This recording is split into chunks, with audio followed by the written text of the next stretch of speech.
eliminar lo simple, pero es un punto de partida diferente para no tener una mirada tan ordenada de las cosas. Un poco, yo, está en mi biografía, yo saqué mi magíster en el CICATA por socioepistemología y ahora estoy en este tipo de cosas, fui como la oveja negra en ese sentido, entonces como que me salgo un poco de los estatutos. Pero bien, ¿no? Nada más que felicitarte, Patricia, yo te escuché la otra vez y atreverse a trabajar en este tema, problematizando lo que está estatuido en términos de ponerle nuevos elementos a propósito de nuestras propias experiencias del aula, creo que es fundamental. Eso por mi parte, Francisco. Yo no sé si habrá alguna opinión, ya por la hora. Te dejo. Yo al menos tengo una pregunta. Las personas que quieran plantear alguna pregunta, levanten la mano.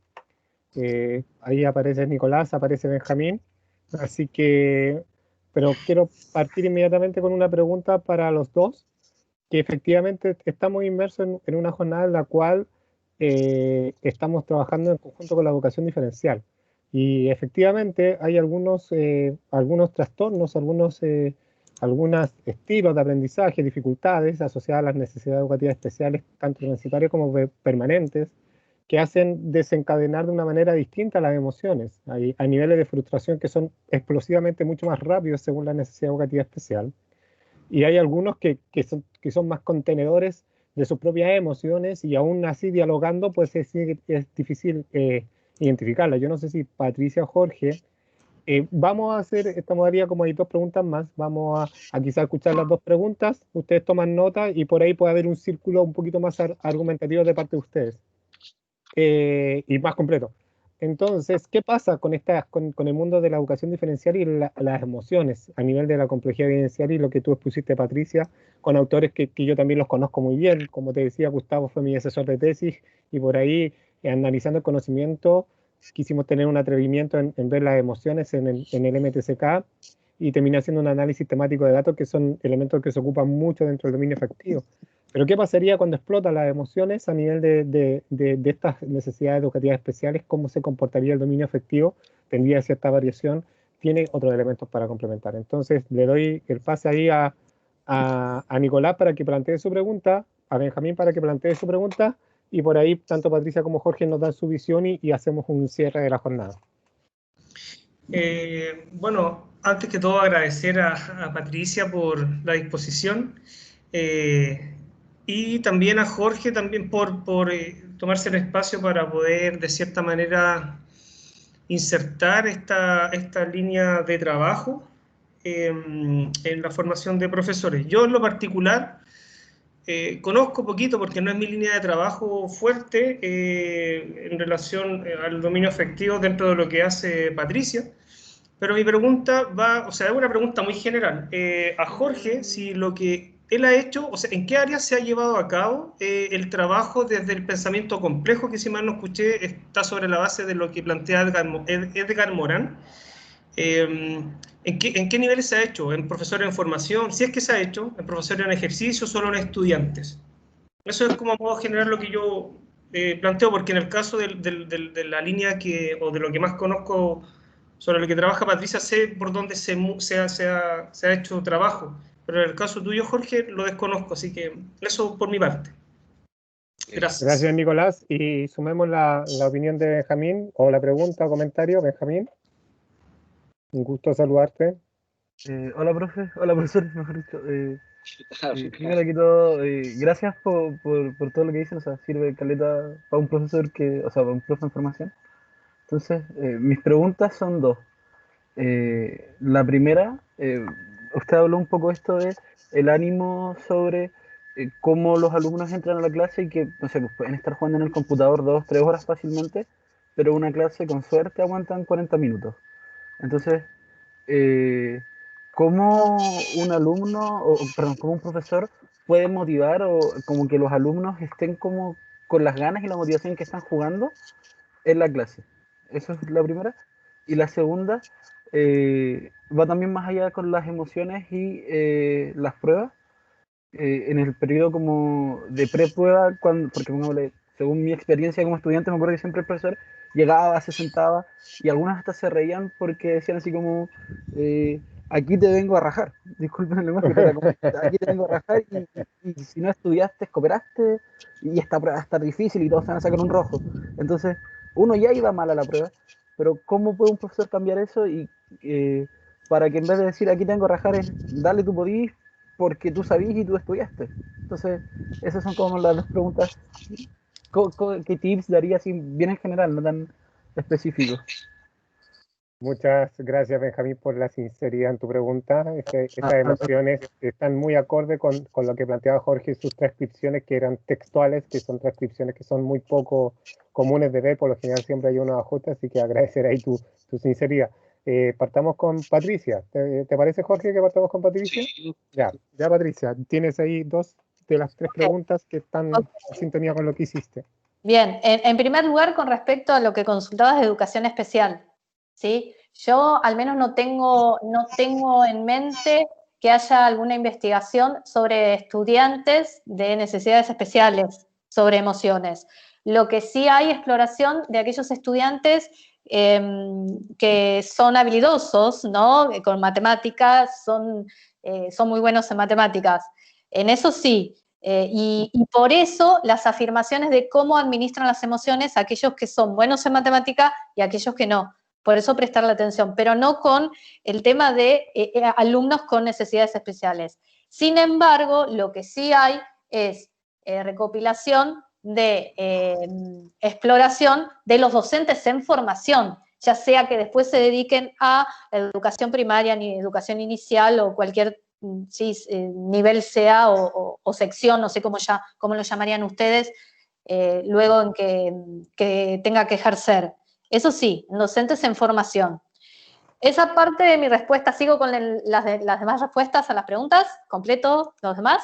¿Sí? Bien. Sí, continúa. Luego me gustó mucho la sinceridad y las preguntas específicas, porque no es la primera vez que al menos a mí me hacen llegar las preguntas ¿y cómo debería el docente hacer para motivar para? Entonces voy a tener una respuesta con mi doble rol, mi rol de docente y mi rol de investigadora, ¿ok?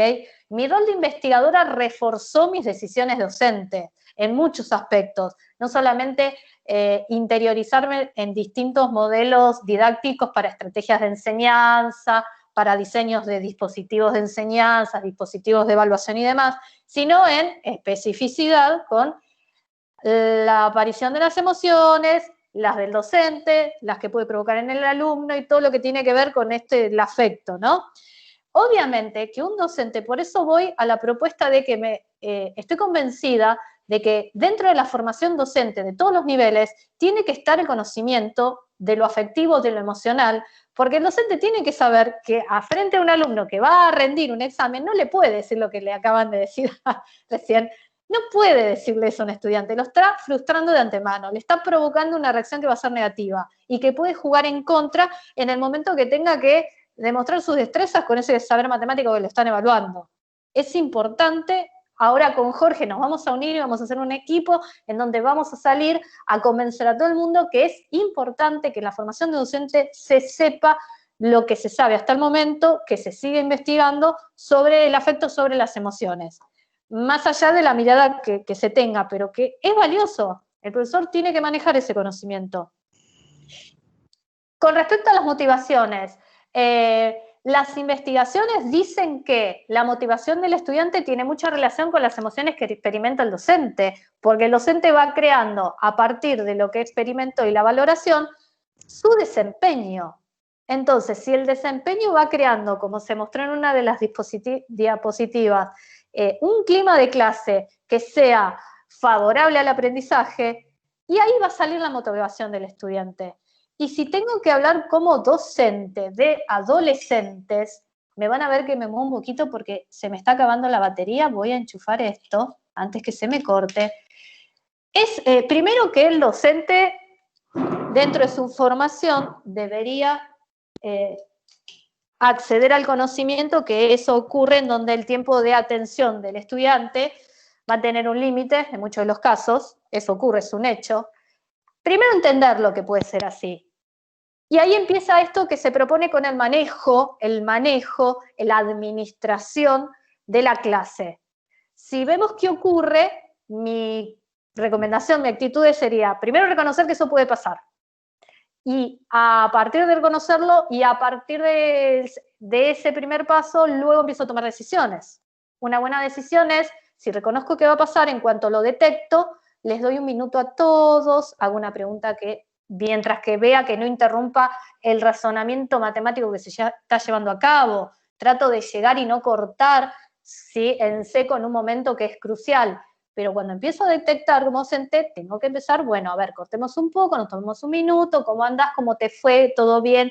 ¿Estás cansado? Preguntar otro tipo de cosas, también que tiene que ver con la cordialidad, que está relacionado con todo esto de que somos personas y el afecto que nos atraviesa en todas nuestras actividades. Ese es mi consejo, dar un corte en el momento más oportuno, que no sea, reitero, un momento crucial en el desarrollo de la clase, pero empezar a preparar el terreno, que hay un corte, y volver otra vez de a poquito, retomar y volver otra vez a la atención. Reitero que en experiencias personales, y con esto no quiero decir que sé las respuestas de todos, porque de todas las preguntas, porque todavía sigo en proceso de buscar más respuestas a nuevas preguntas o respuestas diferentes a las preguntas viejas, me ha dado buen resultado. No me costó mucho retomar después el clima de clase para seguir aprendiendo matemática. Es más, los chicos lo valoran y lo agradecen. Y empieza a haber empatía, porque se dan cuenta que uno los entiende, que los escucha y les está prestando atención. Bueno, a ver, cortemos un poquito, si ya fue mucho, bueno, un recreíto, ¿ok? Dentro de las posibilidades, ¿no?, que brinda la situación. Cada uno sabe cómo está administrada su clase, ya sea presencial, ya sea en forma virtual. Hago mucho hincapié de la forma virtual porque durante todo este año he vivido la forma virtual de la educación. Pero bueno, esos son mis pequeños consejos desde la experiencia personal, sobre todo. Y si se me ocurre alguna cosa más, después sigo aportando. Muchas gracias, Patricia. Muy interesantes las preguntas y tus respuestas. Jorge. Ya, muchas gracias. Voy a complementar algunos de los aspectos que señaló Patricia, porque en realidad concuerdo bastante con lo que ella planteaba, sobre todo con un punto que tocó, que es la empatía. Y a propósito que tocó la empatía, en el caso de lo que Benjamín nos planteaba, pienso que es una palabra fundamental que tiene que instalarse en el aula. Y no solo la empatía, el respeto, pero no del rol docente y rol del estudiante, sino que el respeto de persona a persona. Y cuando hablamos de persona a persona, parte por una cuestión que está muy vinculada a nuestro quehacer en el aula, que es el respeto por las producciones de los estudiantes. Pero un respeto afable, un respeto relacional, un respeto con confianza. Y pienso que Benjamín tal vez podría dar una charla, o los mismos estudiantes, ¿qué los motiva a ello? Porque es un universo también desconocido para uno. Yo también respondo desde mi experiencia. Cuando hablo de respeto de sus producciones, yo me he encontrado con sorpresa y he entendido y me atrevo a dar ese tipo de recomendaciones, Benjamín, ahora, porque cual boomerang me he encontrado posterior a los momentos en que me ha tocado tener la experiencia de estar en clase con estudiantes, después a futuro, me encuentro con algún estudiante y recién ahí, fíjate, le plantean cuestiones que para ellos fueron significativas. Pero cuando tú estabas en esta dinámica de profesor-estudiante, porque hay un juego de roles ahí que es complejo, porque está socialmente estructurado, pero para futuro, cuando ya no está esta relación, profe, ¿cómo está? Y te saludan bien en la calle. A mí me pasó una cuestión tan fuerte cuando enseñaba clase a gente de auditoría, por el 95, le hice clase y todavía me acuerdo, fue muy significativo para mí, en vespertino, es decir, de noche. Y después de 10 años, 2005, 2006 más o menos, me encuentro en el metro de Santiago, me tocan el hombro y era este chico que yo le había hecho clase. Y me dice, maestro, usted siempre leyendo. Yo estaba hojeando un librito en el metro. Hola, Juan Pablo Becerra se llamaba mi estudiante. Un abrazo, nos saludamos. Y lo primero que me dice, maestro, estoy haciendo clase de matemática. Y yo le digo, y resulta que él no le iba bien en matemática. Y ahí me pasa y me dice, y todo gracias a usted. ¿Y qué creen ustedes? ¿Que es porque yo fui fantástico explicándole? No. Obviamente yo le digo, sí, ¿por qué? Porque usted no se rió nunca de mí. eso, tal como para Rebeca, aprendió por visualización independiente de las conjeturas de los investigadores, fue porque ella era chistoso para ella y ella se conectaba con las cosas. Este chico valoró de sobremanera que no me haya reído de él. Cuando fue el día del profesor, ahora acá en octubre, me llegó un email de un estudiante de la UNCE que le hice clase hasta mayo y me dice un mail, puede ser, no puede ser, sí, puede ser, tal vez mejor lo envío. Bueno, puso una cosa así en el título de lo del email y era para darme las gracias al profesor y darme las gracias porque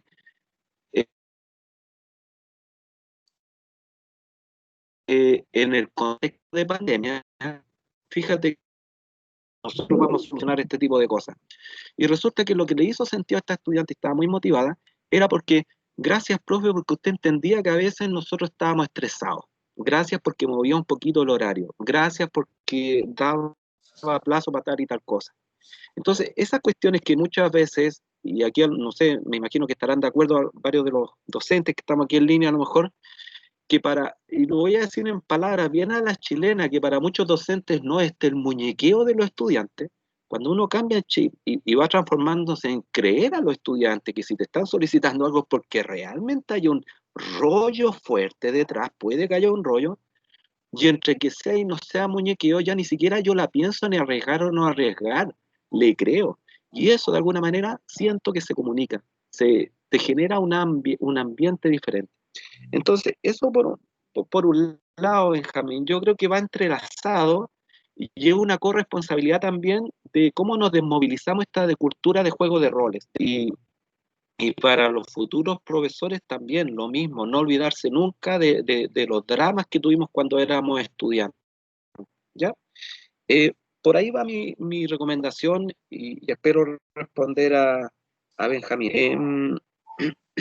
En el caso de lo que pregunta, de lo que plantea Nicolás, sí, el pensamiento complejo fundamentalmente, lo más cercano que desarrolla Karl Morán vinculado a educación, desde lo que yo conozco, es un texto que le pidió a la UNESCO desarrollar para el año 1999, que en un asunto más o menos similar a Freud, en el 69, cuando le pidieron cuáles iban a ser los 10 grandes problemas matemáticos que iban a resolver los investigadores en las décadas venideras, la UNESCO le pide a Morán que escriba una suerte de compendio de las grandes ocupaciones en la educación. Y él escribió un texto que se llama Los 7 saberes para la educación del futuro. ¿Ya? Entonces lo que plantea Morán ahí son 7 saberes que tienen que ver, entre otros, no me voy a acordar de todo, pero habla de la comprensión humana, de la incertidumbre, del ser planetario, de la pertinencia y otros más, ¿ya? Entonces, ahí hace todo, no es un decálogo, pero desarrolla estas 7 ideas que debiesen considerarse en los ámbitos educativos a futuro, y no en el sentido de que tengan que integrarse en la currícula, como cursos, como ramos, no tiene ningún sentido, sino que como un cambio de planteamiento ante el mundo, ¿ya? Entonces, eh, de manera sintética, mostrar en la presentación, con todo este planteamiento de Morán, si ves cierto, yo parto del pensamiento complejo, la complejidad vivencial emerge como una noción que se acuña desde el trabajo de tesis, y fundamentalmente la exploración la trabajé con estudiantes en formación de pedagogágoras de reflexión personal, pero eh, del año 2006 al 2016 trabajé 10 años en postítulos para profesores de educación básica que sacan la mención en matemáticas. Y también aplicamos bitácoras de reflexión personal y también surgían cuestiones que tienen que ver con lo vivencial de manera muy fuerte. De hecho, una de las que puse en la lámina ahora de este profesor que se enfrentaba a sus temores y que quería hacerlo de manera diferente para que no fuese un karma para sus estudiantes como lo fue para él, es un profesor que está en ejercicio laboral, ¿ya? Y ahora últimamente, el año pasado, defendió a mi estudiante magíster que ella fueron entrevistas que hizo con el celular a los niños antes de las evaluaciones personales, y ahí la recogió con chicos de tercero de primaria. Entonces hemos explorado hasta aquí con tercero de primaria, con profesores en ejercicio, con jóvenes que están en formación inicial docente, y alguna vez, pero ahí sí que nos recogí material con estudiantes de cuando me tocaba rendir cursos en estas carreras de ingeniería comercial, auditoría, y en esas carreras lo que sale muy fuertemente es pavor y miedo a las matemáticas, ¿ya? De que son muy, muy difíciles. Así que eso, pero la exploración con manera, a través de la audiograbación para los más chiquitos o de narración escrita ha sido por esos ámbitos, Nicolás. ¿Ya? Lo que es un gran desafío es ver si con estos nuevos métodos que hay de grabaciones sería muy interesante ver ahí para posibilidades también de expresiones corporales y cosas por el estilo. Pero lo de fondo es eso, es ir levantando evidencia de complejidad a partir de las vivencias. Ese es como el tema por el momento. Y en cuanto al pensar en la noción de complejidad vivencial en educación diferencial, Francisco, ¿qué quieres que te diga? O sea, pienso que pero sería bellísimo y es un asunto que puede intencionarse en el grupo que están trabajando ustedes, porque con el gráfico que hice al final de la visión fractálica, esta de que va surgiendo el óvalo y el óvalo y el óvalo, una primera línea con ejemplo entre los integrantes del grupo, y ahí ten por seguro que tú como profesor de matemáticas que hiciste un año en educación diferencial, lo que era el NET, los futuros profesores de educación diferencial, imaginan quienes nunca hemos hecho clases en educación diferencial, pero todos tenemos biografía. Por ejemplo, dentro de mi biografía está mi sobrina, que ella tiene movimientos solamente de algunas partes de su cuerpo y de su bracito, pero ella se comunica con los ojos. Y ahora tiene actualmente 15 años, cumplió hace poco. Cuando nació el diagnóstico que le hicieron fue de un tipo muy extraño que hay de epilepsia, y los primeros tratamientos decían que ella no entendía el que está afuera. Después con médicos cubanos, cuando ya tenía cerca de 10 años, un poquito, este médico cubano, sí, él la observó, la examinó bien, la trató, y resulta que ahora ella se puede comunicar mucho mejor. Y la familia fue entendiendo de que ella sí tiene, ella se comunica, y bueno, mi hermana, ella sabe cuando está triste, cuando está alegre. Entonces, ese tema que es experiencial, en mi parte, yo no tengo que ser especialista para entender eso, pero nos va a dar cierta sensibilidad que en estos espacios de educación diferencial pienso que la complejidad vivencial es mucho más potente de lo que ahí puede explorarse. Yo tengo en mi membrana cerebral de recuerdo, como toco guitarra y todo ese tipo de cosas, yo fui también cuando tenía 20 y tantos años, fui a un colegio de educación diferencial, porque tenía una amiga que era educadora ahí, y nosotros estuvimos preparando con los niños para septiembre unos cuadros musicales. Y ahí ya estábamos lo más bien, y ya me había puesto en antecedente mi amiga, cómo eran los niños. Había un niño que estaba muy tranquilito, y en un pestañear de ojos estaba pateando las mesas, se metió debajo de una mesa, y ella ya me había explicado. Pero el amor, la sabiduría con que ella abordaba el tratamiento de los niños, y después este niño tocó con nosotros, es decir, son seres humanos. Y a lo mejor su modo de comunicar su complejidad vivencial no va a ser escrita, pero yo fui testigo que ese cuadro sí se hizo, tocamos el logo chilote, un ritmo de vals, y lo vivimos. O sea, ahí hay un entrecruce de complejidades vivenciales que si alguien de este ámbito, y yo también quedo abierto, si en conjunto le exploramos por ahí, yo creo que se pueden abrir nudos comprensivos y fugas de realidades que están en nuestro entorno y que es importante visibilizar. Así que sí, mi respuesta es sí, pienso que es súper potente lo que ahí se puede desarrollar. Y nada más como cierre, me recuerda también una entrevista que dio Francisco Varela en el año 99, que estaba con Fernando Flores, y él habla del aprender y cómo la emoción está distribuida en el cuerpo y no solamente en la cabeza, y la mente y el cuerpo son inseparables. Y una de las asistentes, al final de su presentación, le expresó a Francisco Varela que ella tenía un familiar con cáncer y que estaba con cáncer terminal. ¿Cuál era su recomendación? Porque ella no sabía qué hacer cuando tenía que ir a ver a familiar con cáncer. Aquí voy. La respuesta de Francisco Varela, yo siento que fue formidable. Él dijo, bueno, primero lo descolocó con la pregunta y terminó diciendo, yo iría y estaría ahí. O sea, tú eres su familiar, tú eres su amiga cercana, tú vas y estás ahí y dejas que fluya. Este tema de dejar fluir para que se configure lo que tenga que configurarse forma parte de la complejidad vivencial de las aulas y en particular de lo que tú señalabas y de la vida misma. Cuando discutimos con la pareja y después nos amigamos sin necesidad de argumentos racionales, sino que con una mirada o porque ya nos conocemos. O sea, la vida misma es la que nos da recomendaciones. Es un poco como la permacultura. Ahora que me gusta la agricultura, a mí estoy cosechando papa y un sinfín de cosas. La permacultura no hace los cultivos ordenados, sino que trata de dialogar con la naturaleza. Entonces, yo soy amigo de eso, del fluir, y aquí se implica un poco para la respuesta de Benjamín. Hacia allá yo creo que tenemos que caminar como estructura educativa.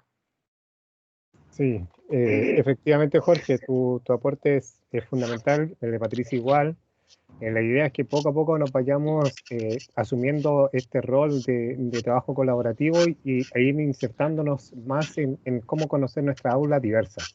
Y en ese sentido el dominio afectivo y todo lo vivencial y el pensamiento complejo que tú bien planteas efectivamente tiene un campo totalmente investigable dentro de la educación diferencial, porque tenemos necesidades de aprendizaje o estilos de aprendizaje los cuales hacen diferencias y explotación de algunas emociones con diferentes, pues, con diferentes, como lo llama la doctora Leonora, reactivos. O sea, hay reactivos distintos que provocan ciertas emociones, y como profesores y profesoras independientes somos de educación general básica, de educación diferencial o de educación matemática, pues tenemos que conocernos porque nos pueden orientar a esta práctica docente inclusiva, diversa y equitativa. Pues entonces es un muy buen insumo.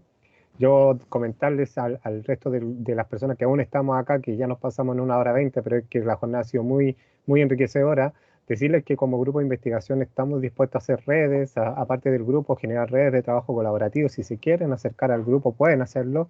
Con Jorge, con Patricia, podemos generar ahí una comunicación y efectivamente adentrarnos dentro del pensamiento complejo, el dominio afectivo y la educación diferencial. Sería muy interesante aportar quizá una línea de trabajo en la escritura de algún artículo, de alguna exposición el próximo año. Agradecer muchísimo a las personas que aún están conectadas y al resto que escuchará la grabación cuando las compartamos por las redes sociales pertinentes. Su participación en todo el evento fue algo maravilloso. Se hace falta este tipo de instancias de labor colaborativa, y es importante que por ahí nosotros estemos marcando un punto de partida a trabajar colaborativamente entre distintas carreras, porque al final el foco es uno solo y el foco principal es la educación. Entonces, y lo principal es que nosotros y nosotras, a través de nuestra historia docente, estamos a cargo de generaciones y generaciones de personas, más de 40 generaciones en promedio tiene un profesor o profesora independiente del nivel que esté. Entonces el impacto que le hacemos a la sociedad es tan grande que no podemos permitirnos trabajar en forma aislada, no podemos permitirnos trabajar en forma independiente, individual, cuando en realidad con todo lo que hicimos en la jornada de hoy nos damos cuenta que la colaboración es el punto de inflexión en el cual nos vamos a lograr insertar en una práctica docente colaborativa. Agradecerle de verdad de todo corazón a las personas por interesarse en este espacio, comentarles, como ya les he dicho varias veces en el día, que la segunda jornada ya está programada. Lo más probable es que sea dentro de la misma primera o segunda semana de noviembre del próximo año. Va a ser transmitida desde Brasil con el grupo YPDEM, a cargo de Silvania, Marcus y el resto del grupo, que insisto, por ahí no tengo los nombres a mano, pero todo el grupo está muy contento por llevar a cabo esta segunda jornada, que levantaremos desde alguna institución o de varias instituciones de Brasil, dependiendo de cómo vaya construyéndose todo y cómo estemos alrededor de una crisis sanitaria, que ojalá que para esa altura ya esté más controlada, y podamos tener a lo mejor una modalidad híbrida, pero el evento está programado, está contemplado. Nosotros ya lo empezamos a trabajar para el próximo año, para la segunda jornada internacional de discusión de labor colaborativa en educación diferencial, educación general básica y educación matemática. Estamos atentos a sus envíos. Insisto, tienen el correo de mat@ucentral.cl para acercarse al grupo, para generar esta red de contacto, para querer participar en una forma activa, y marquemos este precedente que también lo necesita, que esta unión entre las carreras que siempre deberían estar unidas, que por ahí podemos marcar ese punto tan importante y ese cambio educativo. Necesitamos de la educación diferencial, necesitamos de la educación general básica, los profesores de media, los profesores de la universidad, necesitamos toda la etapa educacional previa, y la profesor de educación parvularia, básica y media necesita también de la docencia universitaria, porque o tenemos que mirar hacia adelante para dónde van nuestros estudiantes, o tenemos que mirar desde dónde vienen y cómo vienen, y no ceñirnos o encasillarnos en una evaluación netamente conceptual, porque no están los tiempos para eso. Hay que analizar emociones, hay que analizar necesidades y estilos de aprendizaje, y hay que analizar desarrollo de habilidades y procesos cognitivos, y en ese sentido necesitamos de de más de una carrera y no solo de una. Muchísimas gracias por su participación, muchísimas gracias. Lo que necesitamos y estamos conversando en forma interna, alrededor de 1, 2 o 3 semanas van a demorar las constancias de participación, tenemos que hacer una lectura de sus intervenciones, siéntase libre de tomarse un tiempo de 1 semana en mandar su participación. Lo que apura dentro de los plazos es que recuerden que en el documento va una encuesta de satisfacción. Esa es la encuesta que por ahí apura un poquito, quizá tenerla dentro del corto plazo para que la contesten mientras, pero comentarles que la certificación la vamos a empezar a ver desde la próxima semana, así que tendrían 1 semana para complementar sus puntos de vista. Pero por favor, no dejen de enviar eso. No sé si María Isabel, ¿quieres hablar algo?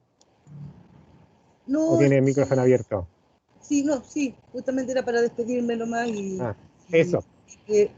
Muy contenta por la jornada, que me entré y salí según las clases, pero súper bien, muy buenos expositores. Sí, felicitaciones al grupo de DEMAT. Muchas gracias a las 3 carreras, a Pedagogía en Educación General Básica, con su director, pues Carlos Guajardo, a Pedagogía en Educación Diferencial con la directora María Angélica Valladares y el apoyo de Mariela Norambuena como coordinadora académica y miembro del grupo. Muchas gracias a Pedagogía en Matemática y Estadística, a cargo de Gustavo Benavente y el representante del grupo, que es Nicolás Sánchez. Muchas gracias a la universidad, a Patrick, a Carmen Covarrubias, coordinadora de investigación de la facultad, a Jaime, a Jaumet, a todos los que brindaron este espacio en el cual pudimos desarrollar esta jornada tan linda, y obviamente al grupo de investigación y a todos los participantes de diferentes partes de Iberoamérica, que tuvimos un grupo muy nutrido de participantes. Muchas gracias, y si alguno o alguna de ustedes quiere abrir el micrófono para decir algo o despedirse simplemente, puede hacerlo.